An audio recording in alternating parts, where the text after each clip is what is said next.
हाथ ऊंचा करीने एक बार बताववानुं छे गांधीनगर में लाइव जुए छे एवा मेसेज छे એટલે बोलो भारत माता की इंकलाब जय जवान।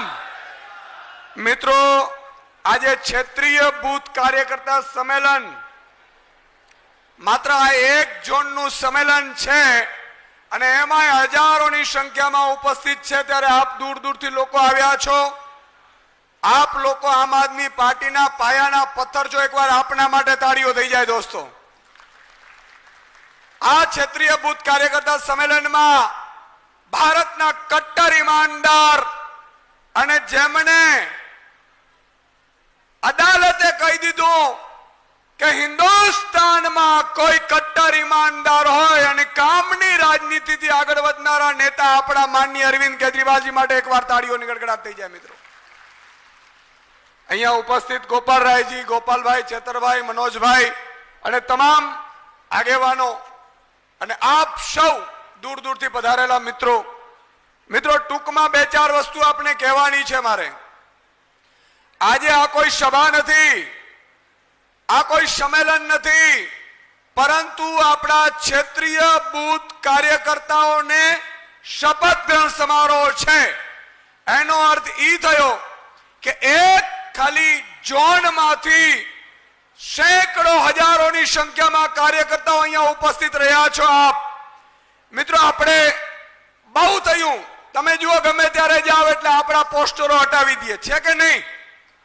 पोस्टरो हटावे, नेताओं ने जेल में नाखे, नेताओं ने परेशान करे, कार्यकर्ताओं ने परेशान करे। हवे आवू चलावू छे के पछी आपणे सत्ता पर बेसवू छे? जोरथी बोलो એટલે મને ખબર પડે। હવે આપણો વારો આવે કે નો આવે ભાઈ? આપણે લેવું છે કે નથી લેવું વારો? નહીં તો ગયા વખતે રોજે રોજ રોજરાજ લોડીશું કે ફલાણા પોલીસ વાળા આવ્યા, ઉપાડી ગયા। પણ હવે એવો દિવસ આવવો જોઈએ ભાજપના ફલાણા નેતાની ધરપકડ થઈ ગુજરાતમાં આમ આદમી પાર્ટીએ કરાવી। આ વ્યવસ્થા કરવી છે સાહેબ।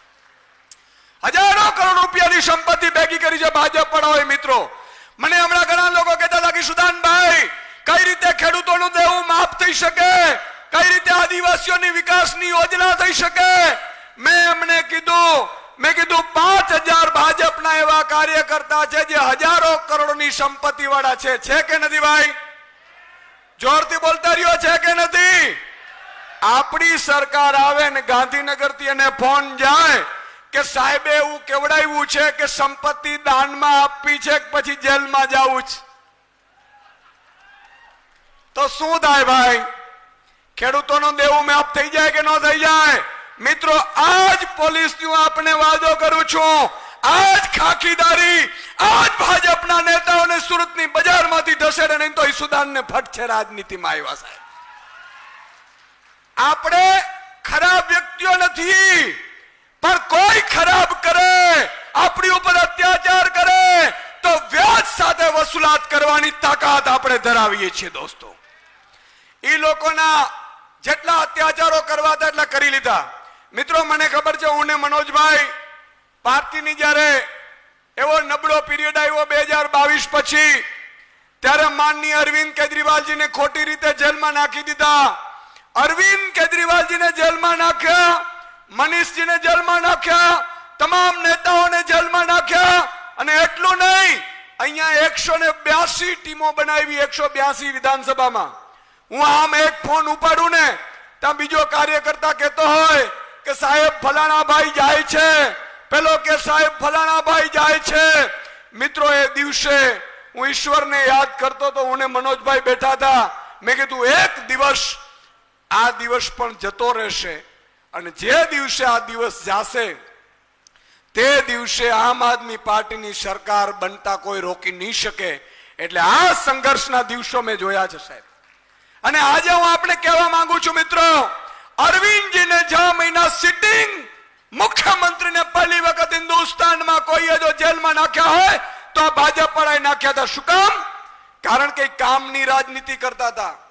એવું કહેતા હતા કે ખેડૂતોને હક મળવું જોઈએ, એવું કહેતા હતા કે દરેક બાળક દલિત સમાજ હોય, આદિવાસી સમાજ હોય, પીછળો સમાજ હોય, નાનો સમાજ હોય, તમામ વર્ગના લોકોને ફ્રીમાં સારું શિક્ષણ મળવું જોઈએ. જે ભાજપ વાળા ક્યારેય ઈચ્છતા નથી મિત્રો તમારા ને મારા બાળક આગળ આવે. એવું કહેતા હતા કે કોઈ પણ જગ્યાએ હોસ્પિટલમાં સારવાર લેવા જાય તો ફ્રીમાં સારવાર, સારીમાં સારી સારવાર મળવી જોઈએ. ખિસ્સામાં જો એક નયો પૈસો ન હોય તો ઈ ગરીબ છે, સારવારના વાકે મરવું ન જોઈએ. એની રાજનીતિ અરવિંદ કેજરીવાલજી કરતા હતા દોસ્તો. અને ઈ રાજનીતિનો ઉદય ન થાય એટલે તમે જુઓ, એક પાર્ટી તો કરતી હતી, બીજી પાર્ટી પાછી, ત્રીજું પક્ષ ચાલે નહીં, ત્રીજું પક્ષ હાલશે નહીં. આ હમણાં તૂટી જશે. અરવિંદ કેજરીવાલજી વયા ગયા જેલમાં, પાર્ટી પતી જશે. હવે ઈશુદાન ગઢવી શું કરશે, ગોપાલ ઇટાલિયા શું કરશે, મનોજ સોરઠિયા શું કરશે, તમને ખબર નથી. અમે ઈ સંઘર્ષના સાથી છીએ કે તમારા ઘરમાં ઘૂસીને તમને કાઢી શકે એટલી તાકાત ધરાવીએ છીએ. મિત્રો હું જયારે કહેતો હું છું ત્યારે પણ કહેતો હતો ને આજે પણ કહું છું, કોઈએ ચિંતા કરવાની જરૂર નથી. બોલો टाइगर अभी, टाइगर अभी, टाइगर तब तक हारा नहीं जब तक मरा नहीं. समझी लेજો સાહેબ. અને એવું શું કામ કહું છું ખબર છે? આ હજારો બૂથ માંથી જે અમારા યોદ્ધાઓ આવ્યા છે, ટાઈગર જેવા યોદ્ધાઓ છે, એના બળ ઉપર હું કહું છું ટાઈગર અભી જિંદા હે સાહેબ. તમે લોકો છો જે ગુજરાતની રાજનીતિને બદલશો. તમે લોકો છો જે એક નાના સમાજમાંથી આવનારાને અધિકારી બનાવશો. તમે લોકો છો જે વ્યક્તિ ડોક્ટર, એન્જિનિયર, કલેક્ટર બનશે તમારા અને મારા ગામમાંથી. એ શું કામ ખબર છે? એના માટે શ્રેય કોઈને જાતો હોય તો માનનીય અરવિંદ કેજરીવાલજીને જાય છે. મિત્રો આજે ખેડૂતનો દીકરો જો પ્રદેશ અધ્યક્ષ હોય, એક છેતરભાઈ વસાવા, ગોપાલભાઈ ઇટાલિયા, આવા વ્યક્તિઓ તમને ને મને મળ્યા છે ધારાસભ્ય તરીકે. શું કામ?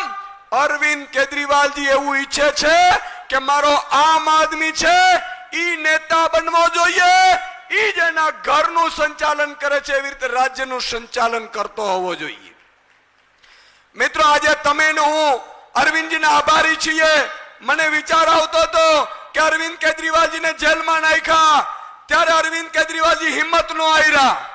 અરવિંદજીએ કીધું ભાજપને કે તમારામાં તાકાત હોય એટલું અત્યાચાર કરી લો, પણ હું ગુજરાતમાં જઈને તમને ભગાડીશ. અરવિંદ કેજરીવાલજી મિત્રો કહી શકે, બીજા કોઈની તાકાત નથી. નહીં તો ઘણા લોકો ઠેકડા મારી જાય, વૈંડીઓ ઠેકી જાય. આપણામાંથી ઘણા વૈંડીઓ ઠેકી ગયા જરાક ભીષ પડે એટલે. આપણે એમ થાય કાલે આવ્યો તો આપણી જોડે જ હતો. પણ મિત્રો અરવિંદ કેજરીવાલજી કદાચ માની લો કે મેનેજ થઈ ગયા હોત, ડરી ગયા હોત, તો આજે તમે તાલુકા લડી ન શકત, આપણે જિલ્લા લડી ન શકત, આ સામાન્ય પરિવારના લોકો ધારાસભ્ય ન બની શકત. મિત્રો અરવિંદ કેજરીવાલ જેવા નેતા છે જેમના ઉપર આપણે ગર્વ છે સાહેબ. અને તમે જુઓ, કોર્ટે અદાલતે એવું કીધું કે આ સીબીઆઈ ના અધિકારીઓએ ખોટી રીતે અમને ફસાવ્યા છે, એમની ઉપર ઇન્કવાયરી થાય અને અરવિંદ કેજરીવાલ કટ્ટર ઈમાનદાર છે એ અદાલતે સાબિતી આપી દીધી સાહેબ. તો મિત્રો આજે આપણે છેલ્લી 1 મિનિટમાં હું કહીશ કે આપણે શેના માટે રાજનીતિમાં આવ્યા છીએ. ઈશુદાન ગઢવીને કાંઈ જોતું નથી રાજનીતિમાં, નથી પદ જોતો, નથી હોદ્દો જોતો, નથી કોઈ મહેલો જોતા, પરંતુ મિત્રો આજે રાજનીતિમાં એટલા માટે આવ્યા છીએ ગરીબ, વંચિત, શોષિતને એનો હક ને અધિકાર મળવો જોઈએ, એને ન્યાય મળવો જોઈએ. અને સામાન્ય માતા બેન દીકરી હોય એને પણ ન્યાય મળવો જોઈએ.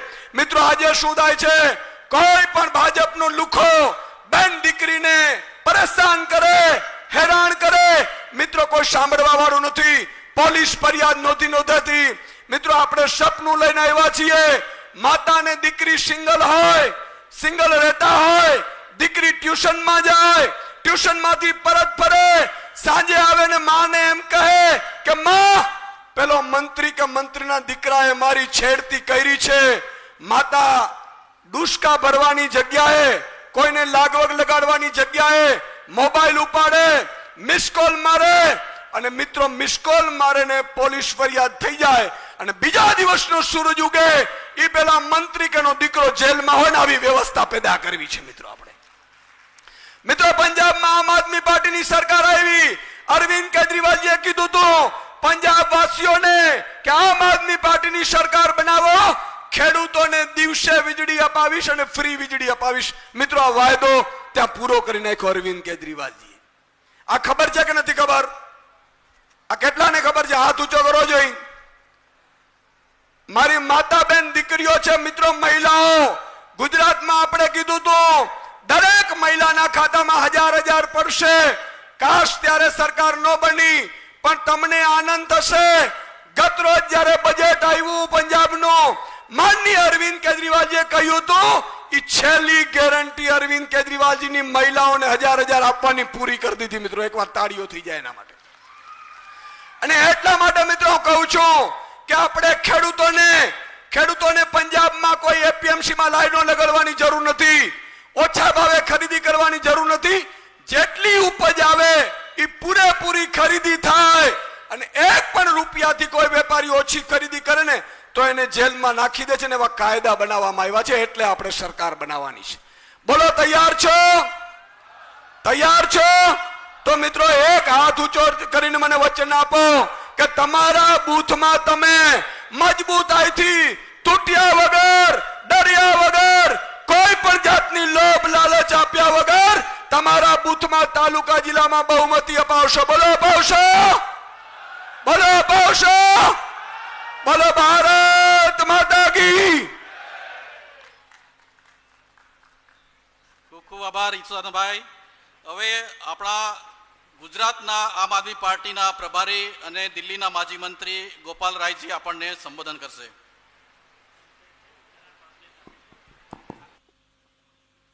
हेलो